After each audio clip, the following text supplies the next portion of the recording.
Estamos revisando el Evangelio de Juan, que es una expresión y una revelación la más profunda que hay en los Evangelios sobre el Señor Jesucristo, considerando que Juan fue el discípulo amado del Señor y el que tuvo acceso a su corazón de una manera más clara y nítida, tipificado en aquel episodio cuando el Señor está triste, angustiado por la muerte que viene, y Juan se recuesta sobre su pecho y le pregunta quién va a ser el traidor.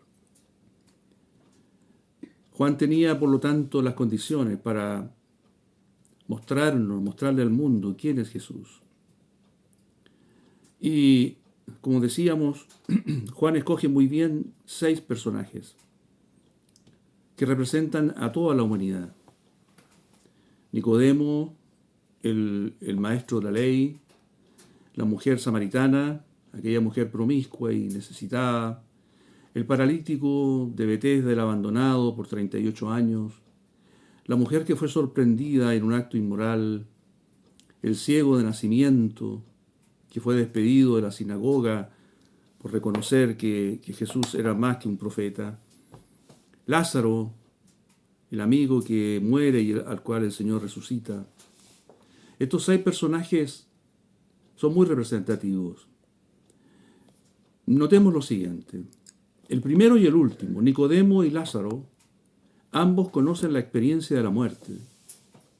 Nicodemo recibe las siguientes palabras del Señor. Nicodemo, si tú no naces de nuevo, tú no puedes ver el reino de Dios. Es decir, Nicodemo estaba muerto, espiritualmente muerto, rodeado de las Sagradas Escrituras, siendo un maestro de la ley, admirado y reconocido por todos, pero esencialmente muerto. Dios lo veía muerto. Y Lázaro también conoció la muerte física, aún siendo un íntimo del Señor, un amigo. Vean ustedes la muerte, al comienzo y al final. Luego tenemos a 2 mujeres. La mujer samaritana, la mujer sorprendida en esa inmoralidad, que reflejan la decadencia, que muestran la tristeza, la insatisfacción, lo angustiante que es esa sed que con nada se puede saciar. Y luego tenemos al paralítico y al ciego. 2 personajes que pueden ser considerados como la hez de la sociedad. Marginales, despreciados. Eso es el mundo.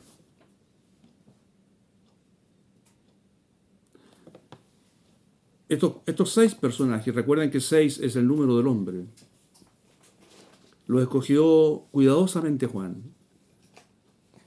para mostrarnos hacernos un diagnóstico de la condición humana. Pero también nos muestra algo maravilloso. Cómo el Señor trató con estas personas. Cómo se relacionó con ellos. Cómo se acercó a ellos. Cómo atendió sus necesidades. Y es aquí, en este punto, donde nosotros como discípulos de Cristo tenemos que atender. Juan fue un restaurador, un hombre ubicado al final, cuando las cosas estaban deterioradas, cuando la vasija valiosa, que es la iglesia, tenía grietas y habían pedazos rotos. Y entonces el restaurador tenía que hacer con infinita paciencia, coger cada pedazo y armar de nuevo el vaso. Y entonces nos muestra la condición del mundo, como diciendo, aquí hay tarea, hijos de Dios, cristianos, discípulos de Cristo. Al comienzo de su evangelio, Juan nos dice, pues la ley por medio de Moisés fue dada, pero la gracia y la verdad vinieron por medio de Jesucristo. La gracia y la verdad vinieron por medio de Jesucristo. La ley de Moisés quedó allá. con sus demandas, con sus exigencias, con su justicia. Pero acá está la gracia y la verdad. ¿Cómo trató Jesús con estos 6 personajes? Si nosotros los examinamos con atención, veremos que siempre el Señor se relacionó con ellos sobre la base de estas 2 cosas, la gracia y la verdad. La palabra verdad también puede traducirse como realidad. Es decir, el Señor muestra al hombre su realidad, su verdad, pero no lo deja ahí desnudo, tirado, bajo juicio, sino que le muestra su gracia, y la gracia lo cubre, lo perdona, lo sana y lo levanta. Nicodemo, el primero. Lo primero que le dijo el Señor y lo primero que usó de estos 2 elementos fue la verdad. Nicodemo, esta es tu verdad. Tú estás fuera del reino. A menos que nazcas de nuevo, tú estás fuera. Pero luego le mostró la gracia porque le habló. ¿Se acuerdan? Así como Moisés levantó la serpiente en el desierto, así el Hijo del Hombre será levantado para que todo aquel que cree en Él tenga vida eterna. Qué maravilloso. Y lo que sigue después, porque de tal manera amó Dios al mundo, que ha dado a su Hijo unigénito para que todo aquel que en Él cree no se pierda, mas tenga vida eterna. Luego con la mujer samaritana, ¿qué fue lo que mostró? Si tú pidieras del agua que yo te puedo dar, tú no tendrías sed jamás. Le está ofreciendo el agua viva. Pero cuando la mujer quiso cambiar de tema o se distrajo, el Señor le dice la verdad, su verdad. 5 maridos has tenido y el que ahora tienes no es tu marido. Y con eso la remece y la hace atender de nuevo. Y la hace poner más atención hasta el momento en que ella recibe de verdad lo que el Señor le está ofreciendo. Y no solo ella, sino todos sus vecinos. El paralítico, el abandonado. Él no pide nada.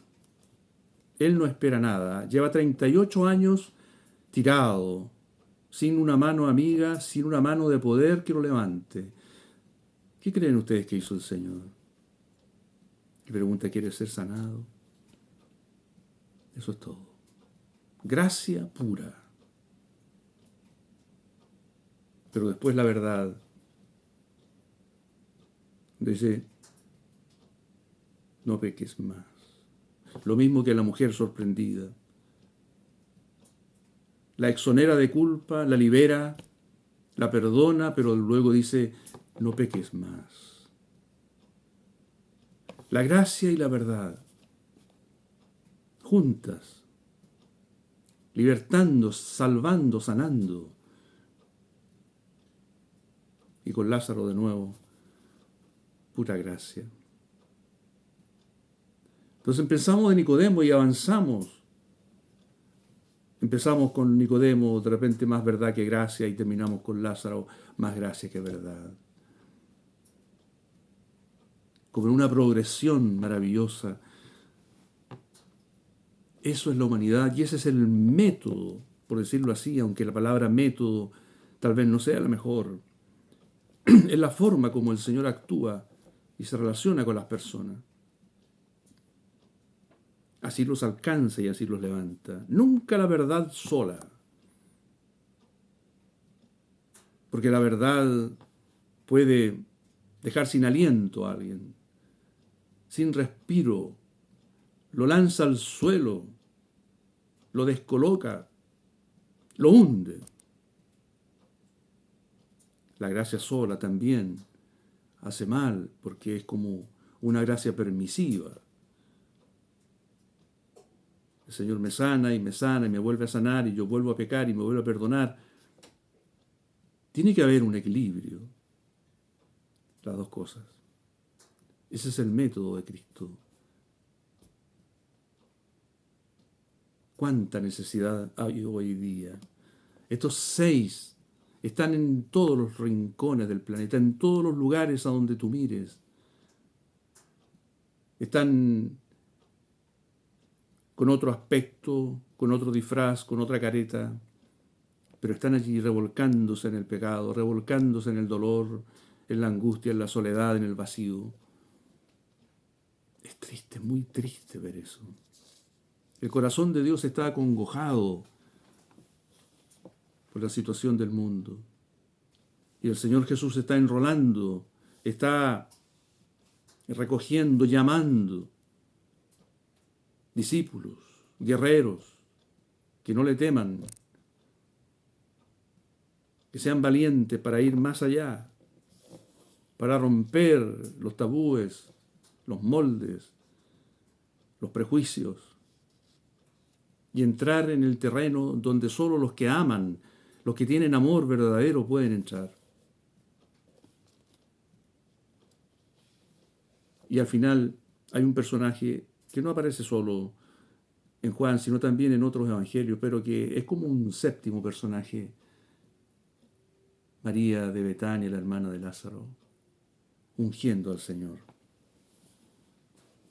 En la Biblia la mujer representa a la iglesia.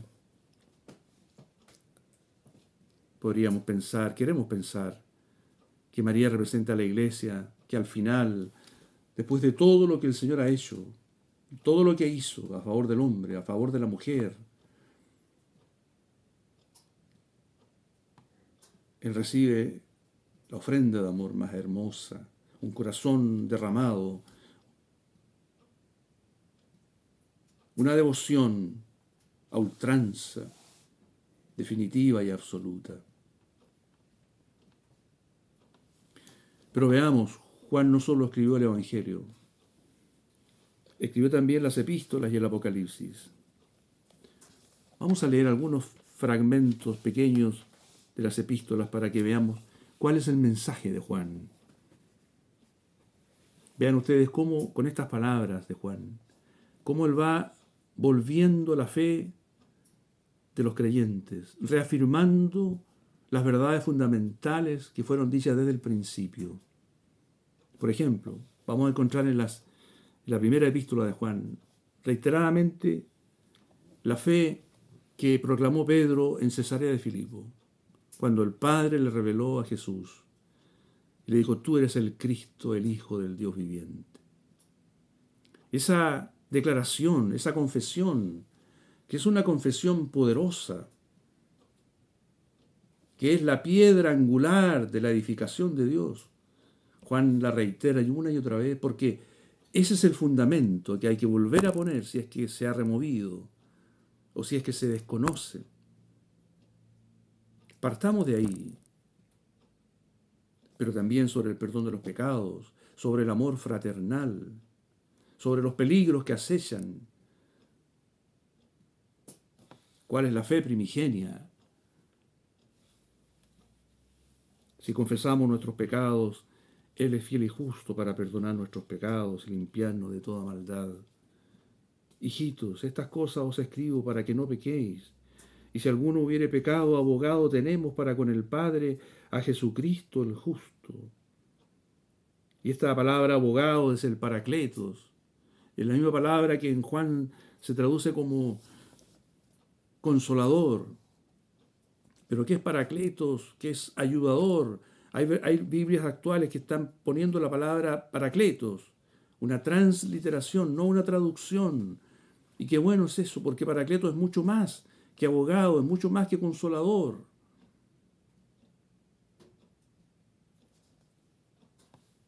Aquí no solo el Espíritu Santo es el paracleto, aquí es Cristo el paracletos. Como abogado, como defensor para con el Padre, si es que alguno hubiere pecado. Luego, el amor fraternal. El que dice que está en la luz y aborrece a su hermano está todavía en tinieblas. El que ama a su hermano permanece en la luz y en él no hay tropiezo.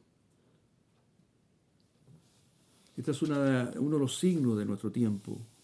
El aborrecimiento, el desconocimiento del hermano, la falta de amor fraternal. El mundo La palabra mundus en latín significa inmundo. Mire lo que dice. No améis al mundo ni las cosas que están en el mundo. Si alguno ama al mundo, el amor del Padre no está en él, porque todo lo que hay en el mundo, los deseos de la carne, los deseos de los ojos y la vanagloria de la vida, no proviene del Padre, sino del mundo. Y el mundo pasa y sus deseos, pero el que hace la voluntad de Dios permanece para siempre. ¿Quién es el mentiroso sino el que niega que Jesús es el Cristo? Todo aquel que es nacido de Dios no practica el pecado, porque la simiente de Dios permanece en él. El que no ama a su hermano permanece en muerte. Todo aquel que aborrece a su hermano es homicida, y sabéis que ningún homicida tiene vida eterna permanente en él. El que tiene bienes de este mundo y ve a su hermano tener necesidad, y cierra contra él su corazón, ¿cómo mora el amor de Dios en él? Hijitos míos, no amemos de palabra ni de lengua, sino de hecho y en verdad. ¿Qué está haciendo Juan? Está restaurando las cosas para que sean como al principio. ¿Se acuerdan? En el libro de los Hechos, los que tenían propiedades las vendían para que a nadie le faltara nada. Los bienes de este mundo. Amados, no creáis a todo espíritu, sino probad los espíritus si son de Dios, porque muchos falsos profetas han salido por el mundo. En esto conoced el Espíritu de Dios. Todo espíritu que confiesa que Jesucristo ha venido en carne es de Dios. Y todo espíritu que no confiesa que Jesucristo ha venido en carne no es de Dios. Y este es el espíritu del anticristo. Qué clara la enseñanza. Hijitos, vosotros sois de Dios y los habéis vencido, porque mayor es el que está en vosotros que el que está en el mundo. Todo aquel que cree que Jesús es el Cristo es nacido de Dios. ¿Quién es el que vence al mundo sino el que cree que Jesús es el Hijo de Dios?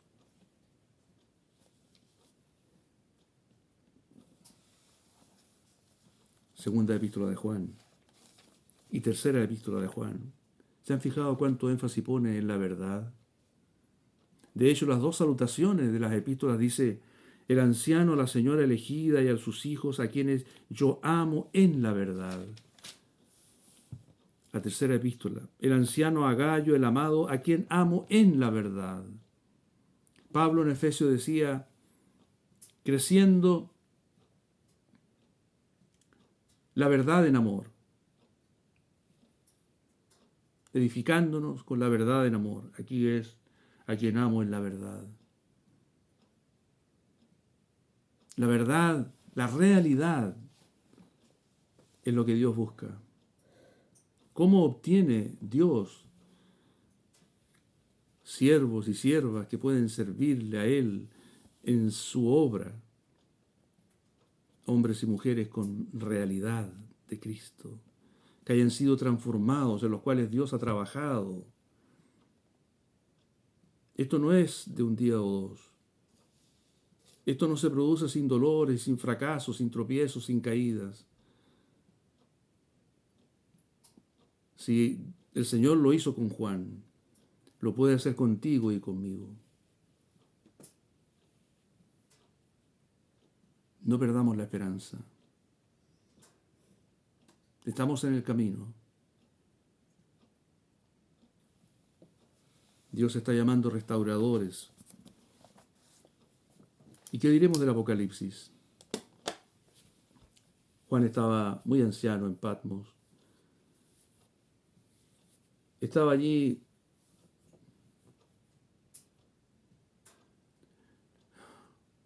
expatriado, encarcelado. Y noten ustedes cuántas veces en Apocalipsis un ángel del Señor le dice a Juan: ven, mira. Y Juan dice: miré y vi.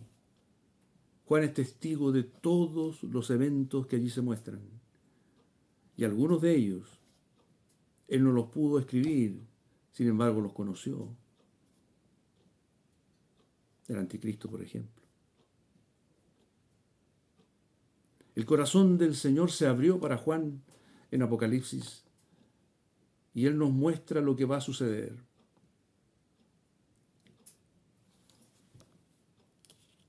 Podemos preguntarle a Juan, Juan, sin el Apocalipsis no sabemos quién ganó la batalla final. ¿Cuál es el fin? Juan, ¿hay cielo? ¿Hay algo más allá de esto? ¿Hay infierno? ¿Qué pasó con Satanás? Si no tuviéramos a Juan mostrándonos, recibiendo de Dios y mostrándonos, no sabríamos. Pero ahora sabemos. Y sabemos el maravilloso final que tiene la historia humana. Todo lo que en Génesis es caída, es sombra, es lágrimas, es dolor, con el pecado del hombre y sus consecuencias, se recupera en Apocalipsis. Todo, absolutamente todo.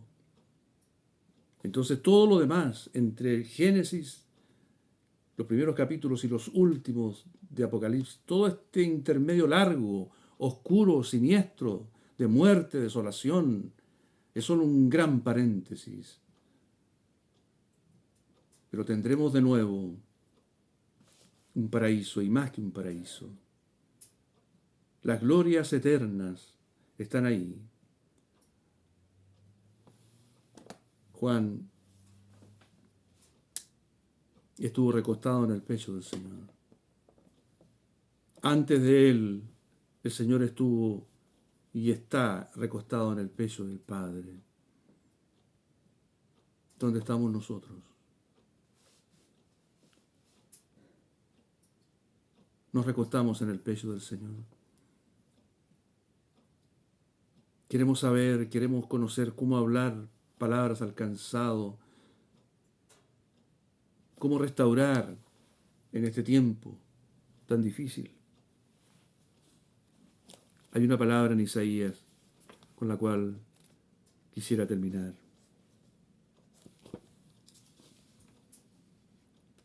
Una promesa. Y los tuyos edificarán las ruinas antiguas. Los cimientos de generación y generación levantarás, y serás llamado reparador de portillos, restaurador de calzadas para habitar. La calcedonia es la piedra preciosa de Juan. Una piedra que crece o que se desarrolla, mejor dicho, en los intersticios, que llena los huecos, los vacíos. Una piedra opaca por fuera, brillante, preciosa por dentro, que refleja el carácter de este pescador de Galilea, transformado a la imagen de su maestro. Algún día estaremos juntos, lo conoceremos y veremos en él las huellas de Cristo. Qué maravillosa esperanza. El Señor nos permite ser parte de esta gloria y de este caminar presente, sirviéndole, agradándole en todo. Que así sea. Amén.